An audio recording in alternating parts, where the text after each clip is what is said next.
All right, so congratulations, your home is under contract, and typically within the first 7 to 10 days, one of the things that we're going to tackle after your home is under contract, that's pretty standard, is the home inspection. Typically that's negotiated upfront in the offer, so you can plan to have a home inspection kind of within that time frame, within the first week. So as a buyer, one thing that you want to know is that is going to be one of the upfront costs that you want to have available before closing. So typically we'll see a home inspection cost anywhere between $500 and $700 depending on finished square footage and the level. They have a couple different levels that you can tackle as well. Yeah.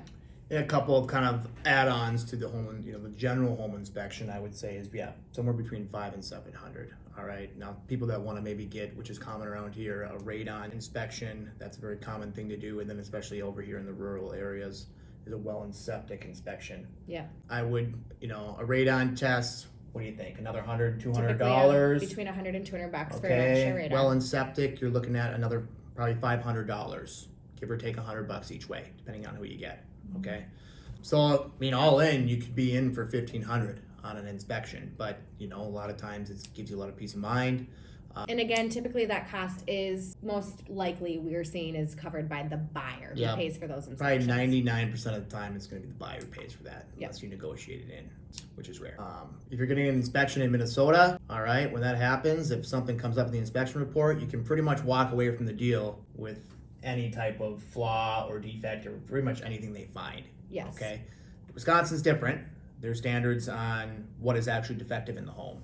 Your home inspector will call out what is considered a defect, and that's the only way that you're going to be able to get out of this or try and have the seller cure it. Yeah. So as a seller as well, it's good to know the difference if you're selling in Minnesota or Wisconsin. Wisconsin's a little stricter. You can't just say, hey, there's a chip paint on the wall, I'm out of here. Wisconsin's not gonna let you do that, so you gotta be serious. Minnesota, you could potentially get away with it. Yeah. What else do we want to know about inspections?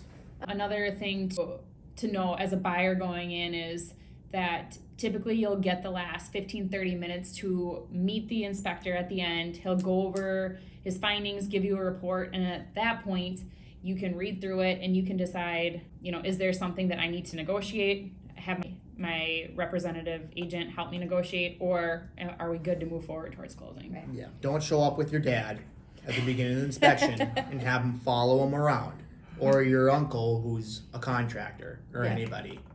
Don't do that, okay? And you don't have to go to the inspection either because they provide great reports. You'll get the report. And they'll give you a call, especially at least our guy does. And sometimes it's hard to find good inspectors.